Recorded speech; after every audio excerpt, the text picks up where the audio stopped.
Ladies and gentlemen, there comes a moment in your life when you realize not everyone is rooting for you. Not everyone applauding your efforts wants to see you succeed. Some people, they're just waiting for you to stumble so they can say, "I told you so." But let me make this clear. You were not designed to break. You were not built to crumble under the weight of someone else's schemes. When people test you, when they manipulate, deceive, or attempt to control you, you don't collapse. You rise. So how do you handle them? Let me share 6 steps. 6 steps to standing strong, maintaining your peace, and walking away with your dignity intact. The first step is to recognize the game. When people play manipulative games, the first thing you need to do is notice that a game is even in motion. This may seem simple, but in reality, it's one of the toughest things to accomplish. Why? Because manipulators, deceivers, and those who thrive on control rarely reveal their intentions. They don't show up saying, "I'm here to take advantage of you." Instead, they appear as friends, lovers, colleagues, or mentors. They smile in your presence while plotting behind your back. They speak kindly while hiding motives of self-interest. Recognizing the game requires paying attention, not just to their words, but to their actions. Words can be rehearsed, but actions reveal the truth. Someone may claim to respect you, yet constantly dismiss your feelings. That's the game. Someone may claim to love you, yet only appear when they need something. That's the game. Someone may claim to have your back, yet leave you alone in your moments of need. That's the game. Manipulators often follow predictable patterns. One of the most common is inconsistency. One day they treat you like royalty, showering you with love, attention, and validation. The next, they become cold, distant, or unavailable. This is not accidental. It's a strategy designed to make you chase the version of them you first encountered. They want you confused, questioning yourself, doubting your worth. In reality, it was never about you, it was about control. Another frequent tactic is guilt tripping. Whenever you assert yourself or demand respect, suddenly you're the problem. They act hurt, betrayed, or offended. They twist situations to make you feel like you're overreacting, too sensitive, or the one at fault. This keeps you on edge. As long as you second-guess yourself, they can manipulate you more easily. Then comes gaslighting, one of the most dangerous games. Gaslighting is when someone deliberately makes you question your own reality. They lie blatantly, even in the presence of evidence. They insist that never happened, or you're remembering it wrong, or you're too emotional. The aim is to make you doubt yourself, because once you stop trusting your own mind, you start relying on them for validation. Once they gain that power, they can manipulate you at will and make you feel responsible for what goes wrong. Recognizing these games isn't just about spotting tactics in others, it's about being honest with yourself. Often, we ignore the obvious. We make excuses for people. Maybe they didn't mean it. Maybe I'm overthinking. Maybe if I try harder, they'll treat me better. No, if someone's behavior leaves you confused, insecure, or unworthy, it's not love, friendship, or support. It's a game. The longer you ignore it, the deeper you fall into it. It's also crucial to understand that some people don't even realize they're playing games. Their manipulative behaviors, lying, and controlling tendencies have become second nature. They don't see a problem because this is all they know. This is dangerous because you can't reason with someone who doesn't acknowledge the harm they cause. You can't expect honesty from someone who has spent their life twisting the truth. The hardest part? Sometimes the manipulator isn't a stranger. Sometimes it's someone you love, trust, or never imagined could hurt you. Recognizing the game forces you to confront painful truths about relationships, even those built on years of love and history. You start to see the depth of the toxicity. Maybe you've been in situations where you felt you weren't good enough. Maybe friends used your kindness for their benefit, but vanished when you needed them. Perhaps bosses, co-workers, or family members manipulated your loyalty, expecting you to give endlessly while taking everything. Recognizing the game also requires examining yourself, your patterns, your choices. Ask, why do I allow this? Why do I give chances to those who don't deserve them? Why do I accept less than I'm worth? Manipulators only succeed if you let them. They only control you if you allow access. They only hurt you if you remain in their orbit. Once you recognize the game, you gain the power to choose. Keep playing or walk away, never looking back. Step 2 is controlling your emotions. Emotions are incredibly powerful. They can lift you up or tear you down. When someone plays games with you, the first tactic is emotional manipulation. They aim to control how you feel, because controlling your emotions controls your reactions, which in turn controls you. Think back to times you were manipulated, hurt, or disrespected. Did you respond emotionally? Anger, tears, pleading, lashing out? What happened afterward? They used your emotions to justify their actions. That's the game. Manipulators provoke, push, and twist, then watch as you react. When you let them dictate your emotional state, you've already lost. Controlling your emotions doesn't mean shutting down or being cold. It means refusing to let someone else pull your strings. It's about maintaining your power. When you react with composure, silence, or measured action, you deny them their prize. The first step in emotional control is awareness. Know yourself. Identify your triggers, what sets you off, what makes you react before thinking. Manipulators study these triggers. They know precisely which buttons to push, how to frustrate, and how to make you doubt yourself. Once you understand your triggers, you strip away their power. The next step is pausing. That split second between what happens and how you respond is everything. When disrespected, lied to, or manipulated, your instinct might be to fight back, to make them feel what you feel. But that's exactly what they want. Chaos benefits them. Acting on impulse leads to regret. Composure is your weapon. Silence, patience, measured responses, these rob them of satisfaction. Some people thrive on your reactions. Seeing you upset gives them control. When you stop giving it to them, they begin to lose their grip. Another manipulative tactic is creating false urgency. They pressure you to respond immediately, forcing decisions you haven't fully considered. Rush choices are easily exploited. Slowing down, controlling your pace, and reflecting before reacting neutralizes their strategy. Emotional control is not just defense, it's power. You take your time, and that alone frustrates people who are trying to manipulate you. But controlling your emotions doesn't mean suppressing them. It doesn't mean pretending you're okay when you're not. It means processing them privately, not in front of the person trying to provoke you. It means stepping back, taking a deep breath, and handling your feelings in a way that doesn't give someone else control over you. Emotions themselves aren't the enemy. Mismanaged emotions are. Anger, sadness, frustration, these feelings are valid, but they need to be handled in a way that serves you, not in a way that feeds them. It's important to remember that some people want you to believe expressing emotions is weakness. They'll call you too sensitive when you show pain. They'll accuse you of being too angry when you assert boundaries. They'll dismiss your feelings as if they don't matter, but your emotions are not the problem. Their inability to respect them is. Controlling your emotions isn't about shutting down. It's about knowing when, where, and how to express them to safeguard your peace. One of the most powerful actions you can take when someone is playing games with you is to remain unbothered. Let their words, actions, manipulations, and provocations slide off you like water off a stone. Respond with calm when they expect chaos. Smile when they anticipate despair. Move forward when they hope you remain stuck. Nothing frustrates a manipulator more than someone who refuses to let them dictate their emotional state. When you master your emotions, you master yourself. And once you master yourself, no liar, deceiver, or manipulator can ever control you again. Setting boundaries is the next critical step. Boundaries separate control from chaos. They define what you will and will not accept. But to stop others from playing games, you have to do more than set boundaries. You have to enforce them. Boundaries without enforcement are suggestions, and manipulators don't respect suggestions. They respect firm limits. The first part of establishing real boundaries is understanding that you deserve them. Too many people feel guilty saying no, thinking it's selfish to prioritize their own well-being.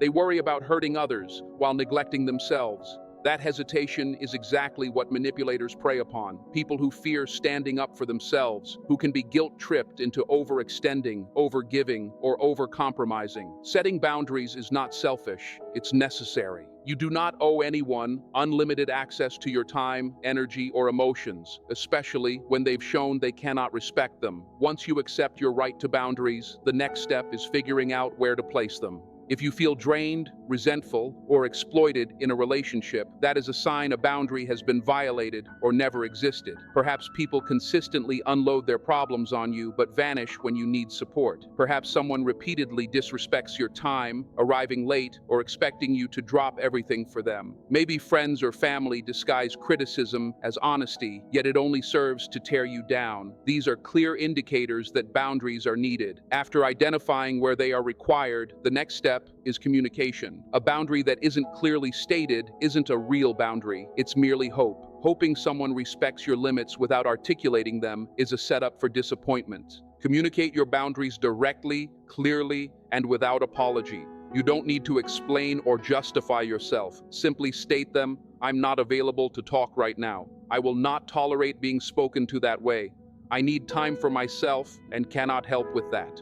Firm, clear, and confident. But the common mistake is failing to enforce them. Boundaries are often set, then the moment someone resists, we fold. We make exceptions, let things slide, and signal that pressure, guilt, or manipulation will make us cave. Setting boundaries is only half the battle. Standing on them, even when uncomfortable, is the other half.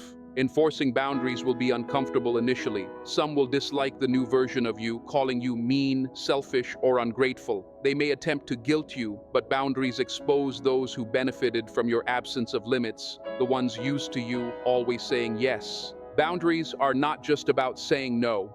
They are about saying yes to the right things. Yes to respect, mutual effort, and relationships that uplift rather than drain. When you set boundaries, you create space for meaningful connections built on trust, care, and understanding instead of obligation or manipulation.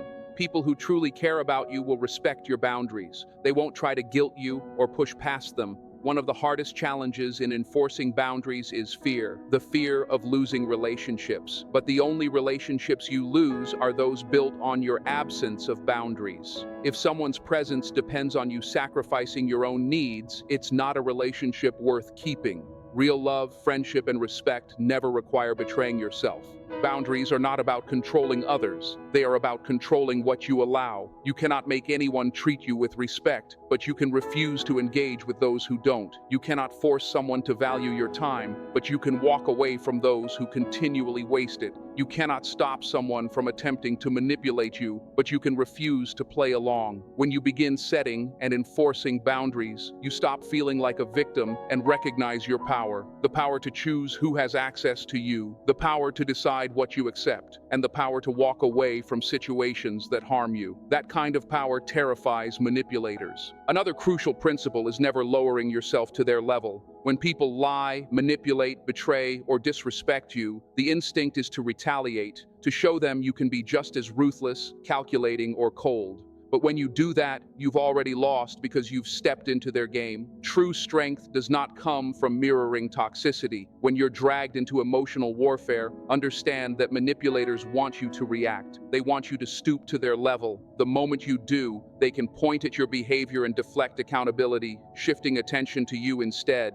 They win when you play by their rules, refuse to engage, and they lose control because their greatest weapon, the reaction they provoke, is gone. Not lowering yourself does not mean tolerating abuse or pretending harm doesn't affect you. It means responding with strategy, not emotion. True power lies not in revenge, but in discipline, walking away with dignity, avoiding the chaos they hope will make you lose composure. Engaging only fuels their power. Arguments with manipulators rarely result in admissions of guilt, and proving points to liars never stops deception. The only effect is draining your energy. The most potent move is to rise above, not by feigning indifference, but by refusing participation. By doing so, you protect your integrity, preserve your peace, and prevent your energy from being stolen. There is immense strength in silence, in refusing to debate, in not participating in their chaos, and in not letting disrespect change who you are. The more self-control you exercise, the more powerless they become. Choosing not to lower yourself is not weakness or passivity. It is strategy. Ignoring a problem and refusing to waste energy are different. Sometimes winning means simply refusing to play. Let manipulators entangle themselves in their own schemes while you focus on growth, peace, and your future.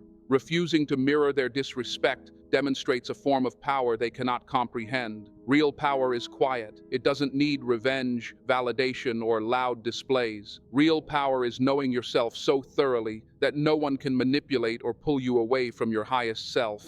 This isn't about letting things slide. It's about learning when something is beneath you. Not every insult requires a response. Not every betrayal demands retaliation. And not everything deserves your energy. Some situations are best handled by simply stepping away, letting life resolve itself. People who operate through deception, manipulation, and constant mind games eventually lose. Not necessarily today, not necessarily tomorrow, but life has a way of balancing things out. When that moment comes, you'll be exactly where you're meant to be, far from the chaos, thriving and unbothered, fully aligned with your purpose, and untouchable by the distractions of toxic people. Silence is one of the most underestimated tools in dealing with manipulators. It is a weapon that requires no force, no aggression, and no wasted energy, yet it can unsettle people in ways words never could. Silence, when used intentionally, is louder than any argument, stronger than any insult, and more devastating than retaliation.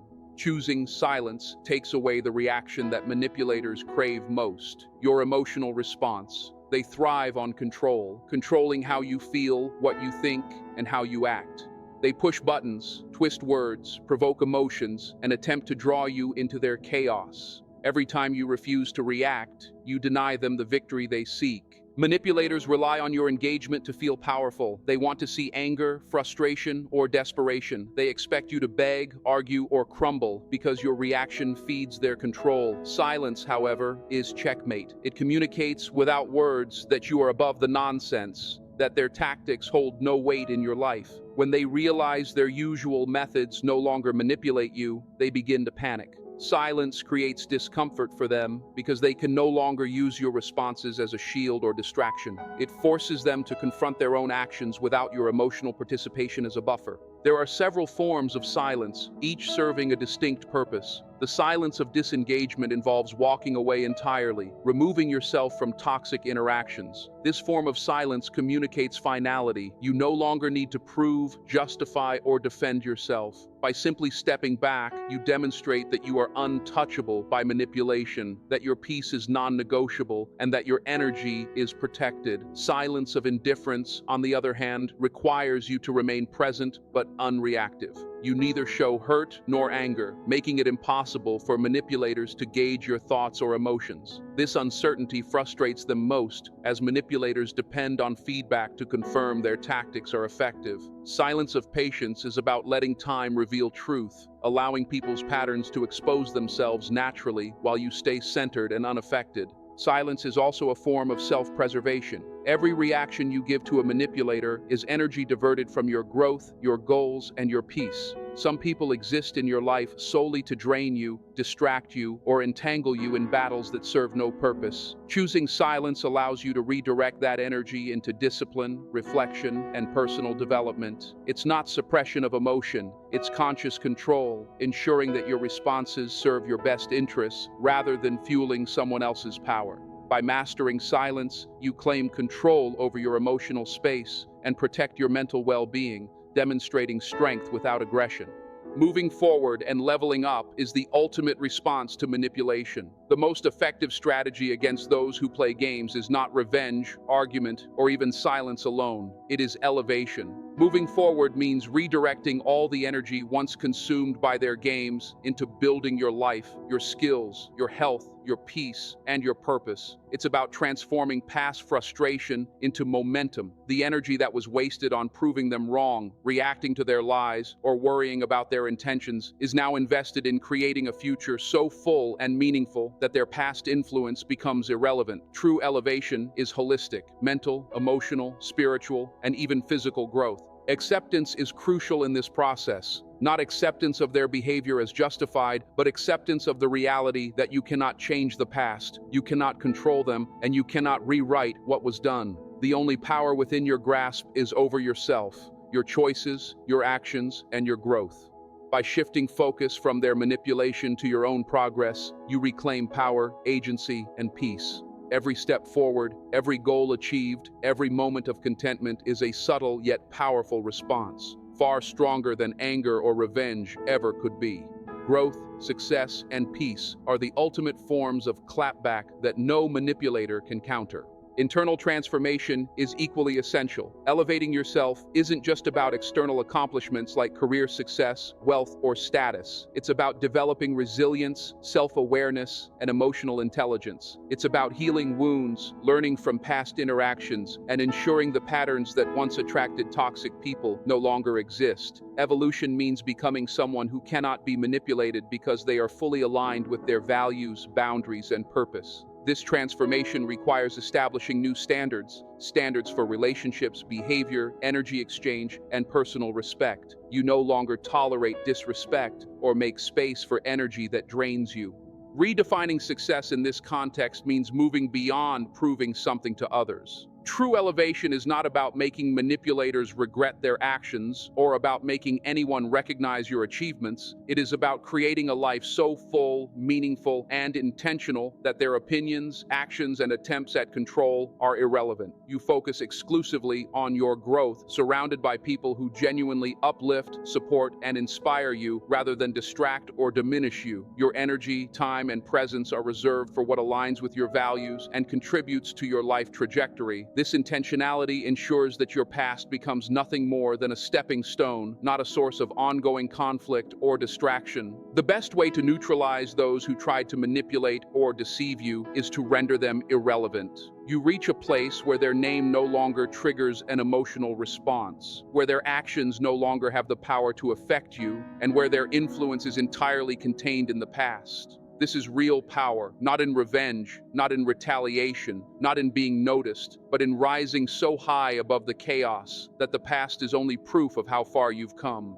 You let life unfold while they remain entangled in their own games, powerless to impact your progress. Your focus, growth, and peace become your victory, unassailable and untouchable. When they attempt to play games, let them. Engage only with yourself and your vision. Every manipulation, lie, or provocation becomes irrelevant because it no longer holds the key to your emotions, choices, or identity. Elevation means that no matter what attempts are made to disrupt your life, they fail. You are building a life that is untouchable by toxicity, where success, peace, and fulfillment are constant, and where the past exists only as a reference point for your growth. Moving forward is about dominance, not over them, but over your own life, priorities, and potential. You win by becoming untouchable, unbothered, and unstoppable. By the time you have mastered these steps, recognizing manipulation, controlling your emotions, enforcing boundaries, refusing to stoop to toxicity, wielding silence, and elevating yourself, you will have achieved the ultimate liberation. Your focus, energy, and life will be entirely your own. Those who tried to control, deceive, or hurt you will have no influence over your decisions, your emotions, or your trajectory. True power lies in this freedom, the ability to live fully, intentionally, and resiliently without anyone's games affecting the life you are building. At that point, nothing they do matters, nothing they say can reach you, and nothing from the past can derail the future you've intentionally designed.